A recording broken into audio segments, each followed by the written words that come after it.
Break کے بعد آپ کے سامنے حاضر ہیں اور شارق آپ سے میں نے سوال پوچھا تھا. عام آدمی پریشان اس وقت ہوتا ہے کہ جب اس کو یہ نہیں پتا ہوتا کہ وہ ٹیکس کہاں کہاں دے رہا ہے. جیسے ریسٹورینٹس میں, اسٹورز میں آپ کپڑے لینے چلے جائیں, سیل لگی ہوئی ہوتی ہے, لیکن سیل کے بعد جب وہ بل آتا ہے آپ کے پاس تو بل بھی وہ ایک خاص مالیت کا ہوتا ہے. سمجھ میں نہیں آتا کہ بل کیوں اتنا آیا, 3,000 4,000 ہزار اس میں اور مزید انکلوڈ ہو جاتے ہیں. گیسٹ ہمارے ساتھ موجود ہیں, خالد ارائیں صاحب ماہر تعلیم ہیں, اختر ارائیں صاحب ماہر تعلیم ہیں. سر پروگرام میں آپ کو ویلکم کرتے ہیں, لیکن پہلے شارق سے ہم اس سوال کا جواب لیں گے. اشرف غوری سے. دیکھیں, آپ نے کہا کہ ریسٹورینٹس پہ یا کسی بھی ہم پوائنٹ آف سیلس پہ جاتے ہیں اور ٹیکس کٹتا ہے. سب سے پہلی چیز ہے اویئرنیس کی. آپ کو میں بتاؤں, اکثر آپ جب دبئی یا سنگاپور جب کبھی ٹریول کریں اور آپ وہاں پر شاپنگ کریں, شاپنگ کرنے کے بعد آپ وہ سلپس کو سنبھال کے رکھتے ہیں اور پھر آپ کو ایئرپورٹ کے اوپر اس کو جب وہ کنٹری آپ چھوڑ رہے ہوتے ہیں تو وہاں آپ کو ریفنڈ ملتا ہے. ایسا ہی ہے نا, کیونکہ وہاں ایک اویئرنیس ہے کہ میں نے یہ شاپنگ کری اور یہ سلپ کو میں نے سنبھال کے رکھنا ہے, اور مجھے ایئرپورٹ پہ جا کے اگر آپ ڈیوٹی فری سے کر رہے ہیں تو ڈیفینیٹلی وہاں تو ٹیکس ہے ہی نہیں.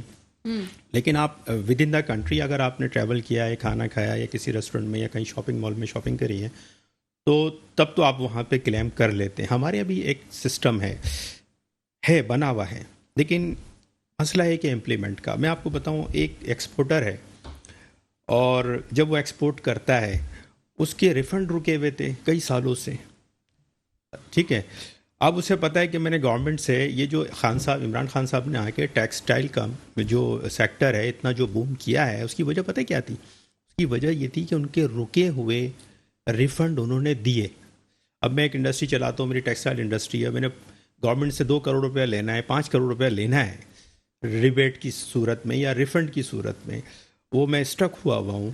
تو وہ خان صاحب نے دلایا تو وہ ٹیکسٹائل سیکٹر چل پڑا. ظاہر ہے کیش فلو آ گیا. انڈسٹری میں تو سب سے اہم چیز کیش فلو ہوتی ہے, اور اسی کے پرابلم ہوتا ہے. بڑی بڑی انڈسٹریز جو ہیں سیلریز نہیں دے پاتی ہیں, ان کے اوپر بینک کی جو ہے انسٹالمنٹس آ جاتی ہیں, جو اپنی جو ایسٹس ہیں پلیج کیے ہوئے ہوتے ہیں, جب بونسز آ جائیں تو اور پرابلم ہو جاتی ہے, پھر فردر انٹرسٹ لے لیتے ہیں, وہ اسی میں ہی اسٹک ہوئے ہوتے ہیں. تو سوال یہ پیدا ہوتا ہے کہ سب سے پہلی چیز ہے کہ اویئرنیس نہیں ہے ہمارے یہاں. اویئرنیس اس لیے نہیں ہے کہ ہمارے یہاں کا جو قانون ہے, آف کورس قانون ہے, لیکن قانون کے لیے میں نے بتایا رکاوٹ ہے. جو انڈسٹریلسٹ ہیں وہ ریبیٹ نہیں لے پا رہے, ریفنڈ نہیں لے پا رہے. اگر میں سیل ٹیکس پے کرتا ہوں تو میں اس کو ایڈجسٹ تو کر سکتا ہوں, میرا ان پٹ ہے اور میں آؤٹ پٹ لے سکتا ہوں. اگر میں نے ایک پروڈکٹ خریدی اور آپ کو بیچی آپ سے, تو میں سیل ٹیکس ریکور کر سکتا ہوں. اچھا, وہ یہ کہتے ہیں جی سلپ میں ایک نمبر ہوتا ہے, اس نمبر کو اگر آپ کریں تو ایسا کچھ ہے سلسلہ؟ ہم نے تو کبھی اس میں سے میں نے کہا نا, یہاں سرکاری اداروں میں آپ مجھے یہ بتائیں کہ کون سا ایسا ادارہ ہے جہاں پر آپ سارے کام آسانی سے, ہم یہ کینیڈا, ملیشیا, سنگاپور کی بات نہیں کر رہے, ہم پاکستان کی بات کر رہے ہیں. یہاں آپ کو پیسہ نکالنے کے لیے پیسے کی ضرورت ہے, سوری ٹو سے. تو یہ کلچر, ایک سسٹم ہے, اس کو ختم ہونے کی بڑی. جیسے شارق صاحب نے کہا تھا کہ ایک عام آدمی جو سیلری پرسن ہے اس پہ ٹیکس کی بالکل چھوٹ ہونی چاہیے, اس کو ٹیکس فری ہونا چاہیے. لیکن پھر یہ جو ہم شیخ خورد و نوش لیتے ہیں اور یا پھر ہوٹل میں جا رہے ہیں, کھانا کھا رہے ہیں یا اسٹور سے کپڑے خرید رہے ہیں, تو اس میں جو ٹیکس ہوتا ہے اس کی کیا اس کی حیثیت ہے؟ دیکھیں, گورنمنٹ کے لیے جو ہے نا, جس جگہوں پر گردن پکڑنا آسان ہے نا وہاں آسرا نہیں کرتے. یہ بھی معافی ہے. سیلڈ پرسن وہ پہلے ہی آپ مجھے بتائیں, آپ نے اعلان کیا کہ 5 لاکھ روپے آپ بلا سود قرضہ نوجوانوں کو دیں گے. اس 5 لاکھ میں, اس مہنگائی کے دور میں, کیا جنرل اسٹور کھولے گا وہ؟ چلو اگر وہ جنرل اسٹور کھول بھی لیتا ہے, 2 لاکھ روپے تو وہ ایڈوانس دے گا, 6 منتھ کا ڈپازٹ دے گا, تو 3 لاکھ روپے میں بزنس کرے گا. ہمارے فائنانس منسٹر صاحب کو تو میں کس طرح انہوں نے یہ اناؤنس کر دیا کہ 5 لاکھ روپے کی حیثیت کیا ہے جس ملک میں 200 روپے کا پیٹرول ہے, جس ملک میں 35 ہزار 2,000 روپے دینے کے لیے تیار ہو گئے, 40,000 2,000 روپے دینے کے لیے وہ تیار ہیں. 2 لاکھ روپے تھوڑی دے رہے ہیں, وہ 2,000 کی کیا حیثیت ہے؟ 2,000 میں کیسے سمجھائیں گے؟ 2,000 کا تو میڈم اورنگزیب کا لپسٹک بھی نہیں آتی ہوگی. وہ 2,000 پیٹرول روپے کی بات کر رہے ہیں نا, تو وہ 10 لیٹر پیٹرول آتا ہے 2,000 روپے میں, بلکہ 2100 روپے میں. آج میں نئی گاڑی میں ڈلوایا ہے 10 لیٹر کی بات کر رہے ہیں, اور انہوں نے کہا کہ 25 لاکھ لوگوں کو, دکانداروں کو ہم ٹیکس نیٹ میں لے کر آئیں گے. ٹھیک ہے, تو آپ اب یہ جو وینٹیلیٹر پہ جو ہے نا, پاکستان کی معیشت تو آ گئی ہے, لیکن پاکستان کی عوام بھی وینٹیلیٹر پہ لانا چاہتے ہیں. خدارا ان کو جو ہے نا میری اپنی تجویز ہے کہ یہ ٹیکس کے لحاظ سے سودی مافیا سے جو ہے نا اپنی جان چھڑائیں. ہمارے ہاں جو فائننس منسٹری ہے یہ مفلوج رہی ہے, چاہے وہ پی ٹی آئی کی گورنمنٹ ہو, چاہے وہ پیپلز پارٹی کی گورنمنٹ ہو, چاہے وہ نواز شریف کی گورنمنٹ ہو. انہوں نے سود میں اس قوم کو تباہ کر دیا ہے, سودی معیشت میں غرق ہو کے رہ گئے ہیں. خدا کے لیے اگر یہ نہیں باہر آئیں گے, فیڈرل گورنمنٹ نے 5 سال کا ٹائم دیا ہے, میں کہتا ہوں فیڈرل گورنمنٹ کو 2 سال کا ٹائم دینا چاہیے تھا.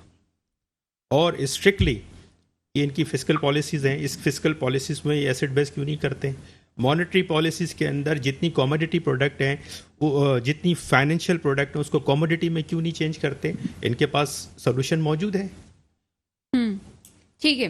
اختر آرائیں صاحب ہمارے ساتھ موجود ہیں, آپ ماہر تعلیم ہیں, ہم سے اس حوالے سے یہ بات کریں گے. اختر آرائیں صاحب پروگرام میں آپ کو ویلکم کرتے ہیں. جی تھینک یو ویری مچ, شکریہ آپ کا. اختر آرائیں صاحب, تعلیمی شعبے سے آپ کا تعلق ہے, مہنگائی کی صورتحال وہ آپ کے سامنے ہے, کیا رسپانس دیکھ رہے ہیں لوگوں کا جو معیشت کی صورتحال ہے؟ ایک عام آدمی نا امید ہو چلا ہے کہ بہتری نہیں آ سکتی. ہم آج امید پہ بات کرتے ہیں, کیا سمجھتے ہیں کس طرح سے بہتری آ سکتی ہے اور عام آدمی اس کو کس طرح سے اپنے ملک کا ساتھ بھی دے سکتا ہے؟ دیکھیے بات یہ ہے کہ عام آدمی اس وقت صرف اور صرف اپنے بچوں کا پیٹ بھرنے میں مصروف ہے. اس کو یہ فکر ہے کہ کل میں نے اپنے بچوں کے لیے کیا کمانا ہے اور کیا کھلانا ہے اور کیا بچانا ہے.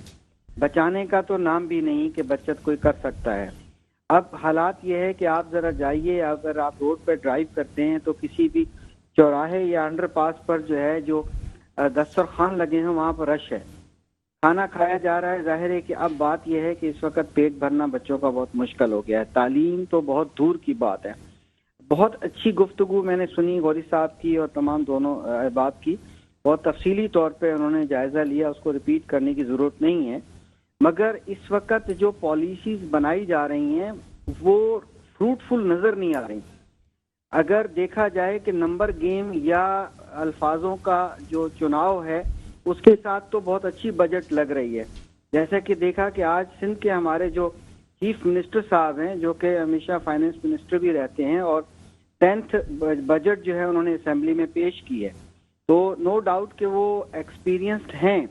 مگر کیا ڈیلیوری ہو سکے گی؟ آپ فار ایگزامپل عوام کی بات کریں, ٹرانسپورٹ کا نظام نہیں دے سکے, کھانے پینے کی دور کی بات ہے, پانی کی دیکھ لیں آپ کا تعلق پیرنٹس سے رہتا ہے جو کہ اسکول کے ساتھ جو ہے جڑے ہوئے ہوتے ہیں, کیا رسپانس دیکھتے ہیں آج کل عام لوگوں کا؟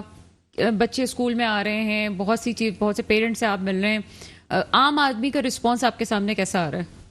دیکھیں پاورٹی لائن سے نیچے آنے کی وجہ سے تعلیمی اخراجات افورڈ کرنا مشکل ہو گیا ہے. اب آپ دیکھ لیں کہ بچے کو اسکول بھیجنا اگر کسی وین میں بھیجا جاتا ہے یا بائک پہ چھوڑ کے آتا ہے, اب تو یوں لگتا ہے کہ لوگ سوچتے ہیں کہ سائیکل لے لیتے ہیں, اس پہ بچوں کو چھوڑ کے آئیں گے. اب حالات یہ ہیں کہ اسکول پہنچانا بڑا مشکل ہے, اسکول کی فیسز افورڈ کرنا بڑا مشکل ہے, اسکول کی اسٹیشنری کاسٹ ڈالر کے پرائز کی وجہ سے کتنی بڑھ گئی ہے. اب سر اسکول کی فیس بڑھے گی سے لے کے تمام تر چیزیں کی پرائز بڑھ, سر اسکول کی فیسیں بڑھائی جائیں گی؟ دیکھیں اسکول تو ایک قانون کے تحت 5% یا 8% بڑھا سکتا ہے. وہ انفلوئنس ریٹ جو ہے وہ 5% کا نہیں ہے. انفلوئنس ریٹ تو آپ دیکھ لیں کہ اس وقت کوئی 19 سے 20% تک جا پہنچا ہے. اب آپ دیکھیں کہ اگر ڈفرینٹ ڈیٹا ہے, ظاہر ہے کہ اس کی پہ ڈفرینٹ اسٹڈیز کے بیس پہ بات کی جا سکتی ہے, مگر کم از کم 5 سے 7% انفلوئنس ریٹ نہیں ہے. اس وقت بڑا مشکل ہو گیا ہے والدین کے لیے کہ وہ پرانی فیس ہی دے سکتے ہوں, 5% بڑھا کے دینا تو بہت دور کی بات ہے.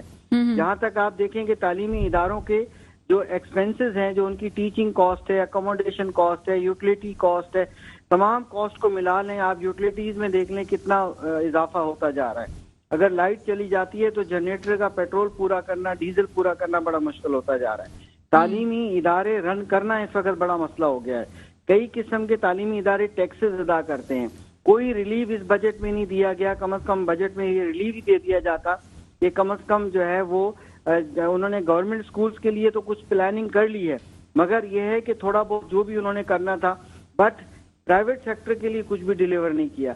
اس میں اس کا مقصد یہ ہے تعلیم کہ کی بہت گورنمنٹ اچھی بات کی آپ نے، اور واقعی بجٹ میں اس کو تعلیم کو پرائرٹی دینا ضروری ہے. وہ ممالک بھی جن کے حالات بہت خراب تھے اور ماضی میں ہم نے دیکھا کہ آج وہ ترقی یافتہ ممالک میں شامل ہیں، ان ملکوں نے بھی پہلے تعلیم کے اوپر بجٹ دیا، لیکن اس کے بعد جو ہے آج ہم یہ دیکھتے ہیں کہ ایچ ایس سی کے بھی بجٹ میں کٹوتی کر دی گئی. بہت شکریہ خالد ارائیں صاحب، ماہر تعلیم ہمارے ساتھ موجود تھے. شارق آپ کی طرف آئیں گے. مستحکم اقدامات کی بات کرتی ہے اور آئی ایم ایف کہتی ہے ڈو مور، جیسا کہ غوری صاحب نے کہا کہ ڈو مور والی بات ہے. مزید کیا مستحکم اقدامات آئی ایم ایف مانگ رہی ہے؟ مزید ہم کیا کر سکتے ہیں؟ دیکھیں آئی ایم ایف کو تو اپنی کیا چیز سیکیور کرنی ہے، اس کو تو اپنا لون سیکیور کرنا ہے نا. لون سیکیور کرنا ہے، انٹرسٹ سیکیور کرنا ہے، بس دو چیزیں چاہیے اس کو. آپ اس کو کیسے بھی کریں، عوام کی گردن نہیں چھوڑ کر کر لیں یا کسی بھی حوالے سے کر لیجیے.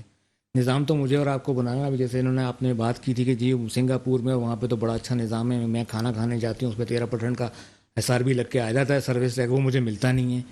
باہر کیا ہوتا ہے، باہر کوئی بھی سلپ نہیں رکھتا ہے. آپ باہر سے اگر آئیں وہاں کے ریزیڈنٹ نہیں ہیں، وہ ایئرپورٹ پہ خود ہی روک لیتے ہیں، بھائی چیک لے لو تم نے یہاں سے جو ہے وہ کوئی نہیں ہے، ان کے پاس اپلوڈ ہو جاتا ہے. سسٹمز یہاں بھی ہیں بہت سی جگہ پہ، ان کو ریٹیلیشنز بھی آئے ہیں. ہمیں جگہ ایک سیمینار میں تھا تو وہاں بہار کے کچھ لوگ بیٹھے ہوئے تھے، ان سے سوال بھی پوچھا کہ ہمارے اپنے بھی لوگ ہیں، ہم لوگ بھی اکثر لوگ جو ہیں اویئرنیس کی جو انہوں نے بات کی کہ بھائی ریٹرن جمع کراتے ہیں، انہیں خود نہیں پتا ہوتا کہ یار کہ میں اپنے جو میں نے ٹیلی کارڈس کے جو ٹیلی فون کے بلز یوز کیے ہیں. ایف بی آر کی کوئی پکی رسید لینا ضروری ہے؟ کیا ضروری ہے؟ میری سمجھ سے باہر ہے. میڈم کچھ چیزوں میں دیکھیں نا آپ، کچھ چیزوں میں آٹو پہ اٹھ جانا چاہیے، مطلب وہ ڈیٹا آ جاتا ہے اور آتا بھی ہے نا. کچھ جگہ جیسے بھی ہے کہ آپ کو کچھ ہم لوگوں کو شاید عام لوگوں کو پتہ نہیں ہوتا کہ یار مجھے یہ کلیم لینا چاہیے.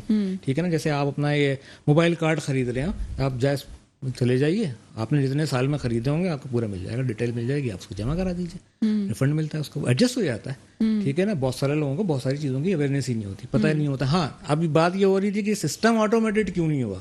آپ نے یہ کہا، اب جیسے ہر آدمی کی میں بات کروں گا، اگر وہ 100 روپے کارڈ بھی خرید رہا ہے، اس کی آمدنی 25,000 سے بھی کم ہے، ٹیکسیبل ہی نہیں ہے، لیکن وہ ٹیکس میں تو کنٹریبیوٹ کر رہا ہے، اس کو کہیں نہ کہیں تو ایڈجسٹمنٹ ملنا چاہیے نا. تو وہ تو ایک آٹو پے ایک سسٹم سرکار کی طرف سے ہونا چاہیے کہ وہ آٹومیٹڈ ہو. جس بندے نے اپنا کارڈ خریدا ہے، شناختی کارڈ دکھا، میں نے تو نہیں دیکھا کسی کو، لیکن وہ عام آدمی کو تو ریفنڈ نہیں ہوتا، کسی اور کو بڑے کو تو ہو جاتا ہو تو ہو جاتا ہو. وہ تو انہوں نے جو بھی بات بتائی نا وہ تو انڈسٹریل لیول پہ بتائی ہے. ابھی تو آپ یہ دیکھیں گے اس میں تو اور جھگڑے شروع ہوں گے. ابھی آپ دیکھیں گے سولر کے اوپر جو انہوں نے اس کو انسینٹیو دیا ہے کہ اس کو پہلے سیلز ختم کر دیا گیا. ابھی وہ لوگ تو وہاں پہ یہ پریشان بیٹھے ہیں کہ یار اب جو لوگ خریدنا چاہ رہے ہیں وہ تو کہہ رہے ہیں جی نوٹیفیکیشن آئے گا پھر دیکھیں گے، کیونکہ جب اس پہ سیلز ٹیکس نہیں لگے گا تو ہمیں اس کا بینیفٹ ملنا چاہیے. اب جنہوں نے منگا لیا تو وہ بیچارے کیا کریں گے، کہنا ہمارا تو گیا سیلز ٹیکس ہی گیا تو ہم مہنگا بیچیں گے پھر. تو پلان تو کچھ نہیں تھا، ان کو ایک پراپر ٹائم دیا جاتا، پراپر ان کو ٹائم دیا جائے کہ بھائی آپ اتنے عرصے میں جتنی آپ کے پاس انوینٹری آ گئی ہے اس کو نکالیں باہر، اس کا کلیم اپنا وصول کریں، کیونکہ جب وہ گیا تو وہ ریفنڈ تو ملے گا ہی نہیں.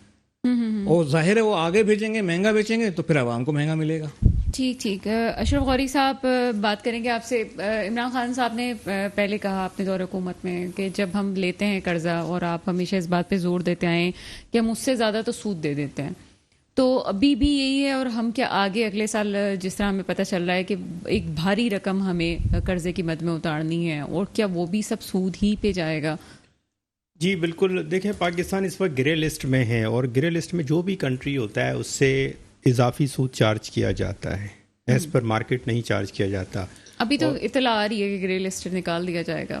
دیکھیں گرے لسٹ میں پاکستان نے جو کوالیفائی کرنا تھا بڑی حد تک کوالیفائی کیا ہے، اور خان صاحب نے انوائرمنٹ پہ بھی بڑا کام کیا کہ چلے ہم درخت لگا دیتے ہیں تو ہمیں پیرس کلب سے گرانٹ مل جائے گی، ہمارا کچھ پیسہ معاف ہو جائے گا.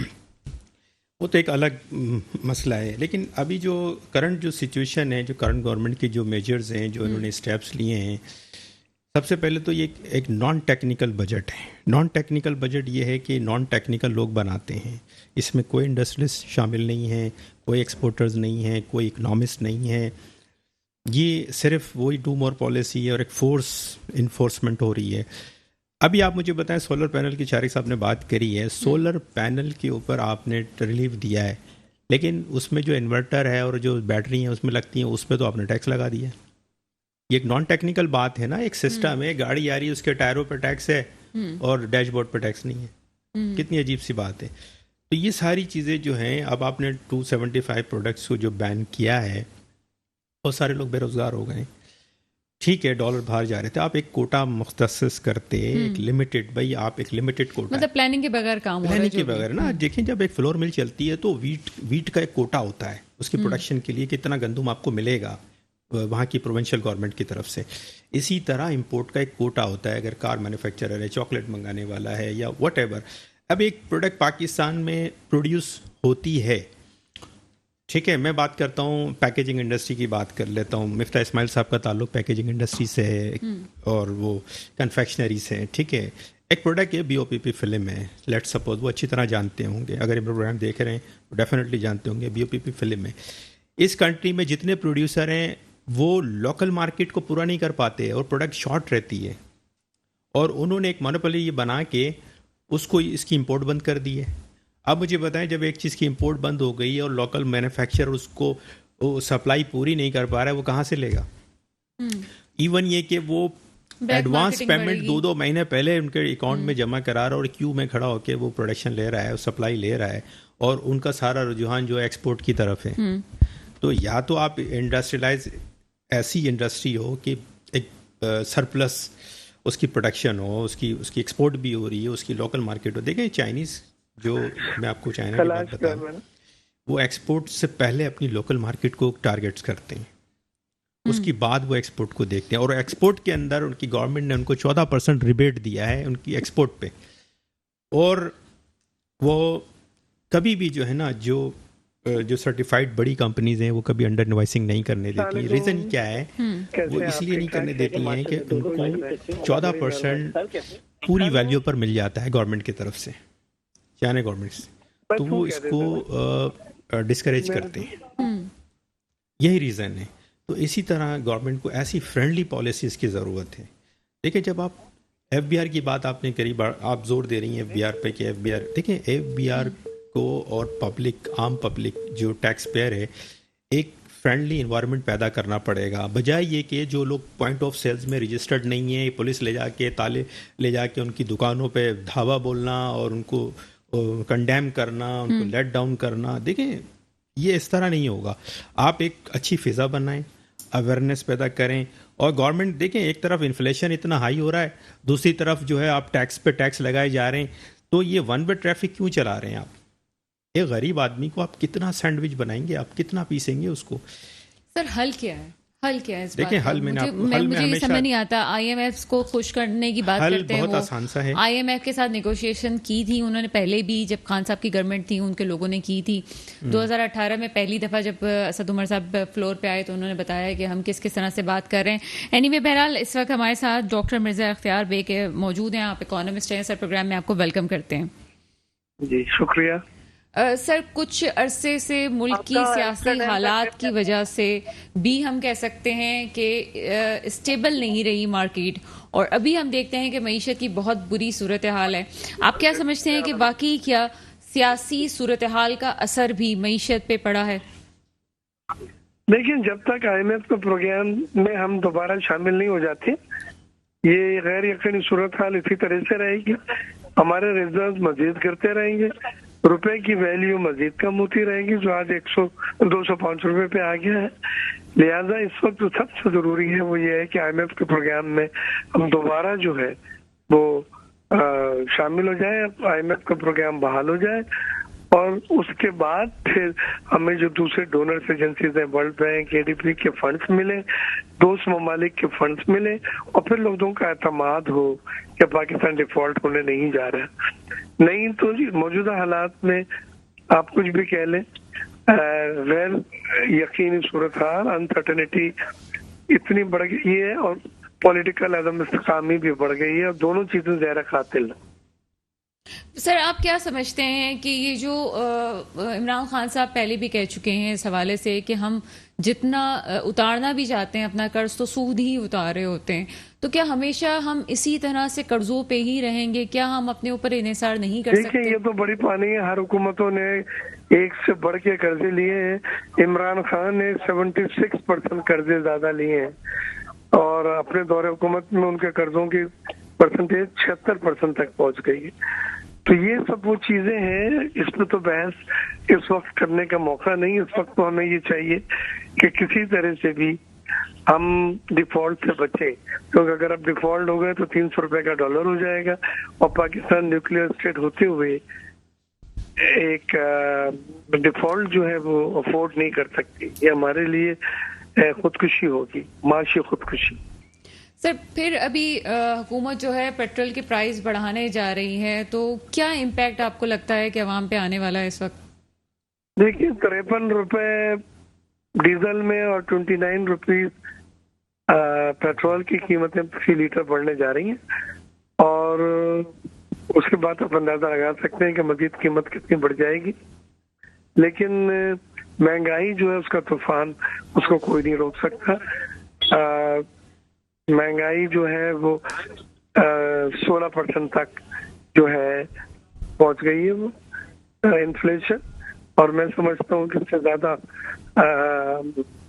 17-18 متوقع ہے. تو مہنگائی جو ہے وہ ایک طوفان ہے، اور ایک کمر توڑ دینے والا غریب کی جو ہے اس حد تک پہنچ چکی ہے. بہت شکریہ. Thank you sir, thank you. Shariq آپ کی طرف آئیں گے، اور وہی بات ہے کہ مسئلے کا حل ہمارے پاس اس وقت بھی موجود نہیں ہے، یا ہم ڈھونڈنا نہیں چاہتے.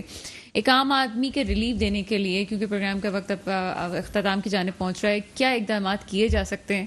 حکومت کو کیا بتایا جا سکتا ہے کہ اس طرح سے یہ چیزیں بہتر ہو سکتی ہیں؟ آپس کے اختلاف بلا کے بھی بہت ساری چیزوں کو، مثال معیشت کی بھی بات کی جا رہی ہے، تو کیا سمجھتے ہیں کہ کیا کرنا چاہیے اس وقت گورنمنٹ کو؟ دیکھیے پہلی بات یہ ہے کہ اتنے سال سے زائد ہمیں ہو گئے ماشاء اللہ آزاد ہوئے ہوئے، اور بہت سارے ممالک ایسے ہیں جو ہم سے بعد میں ہوئے تھے، اور بنگلہ دیش کی مثال ہے ہمارے سامنے، بنگلہ دیش ہمارے ساتھ ہی تھا. آپ سنگاپور کی جگہ 65 سے چلیں اور کہاں تک پہنچ گئے. نظام کو انہوں نے اپنے بہتر کیا، سسٹمز کو بہتر کیا، اور سسٹمز بن سکتے ہیں.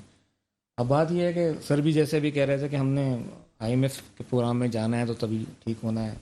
غوری صاحب نے بھی بات کی کہ ہمارے پاس ریسورسز، ہم ہر چیز میں ریچ ہیں. میرا بھی یہ سوال ہے کہ IMF کے پروگرام میں جانا ہے تبھی ٹھیک ہونا ہے؟ دیکھیے ہم اپنی جو ریسورسز کی ہے ان کو پراپر طریقے سے یوز کریں گے. اگر ہماری جو ایگریکلچر ہے، ہمیں ضرورت کس چیز کی ہے، ہمیں اس کے اوپر فوکس کرنا چاہیے. مجھے گندم زیادہ پیدا کرنی ہے، مجھے کاٹن زیادہ پیدا کرنی ہے، گنا زیادہ پیدا کرنا ہے.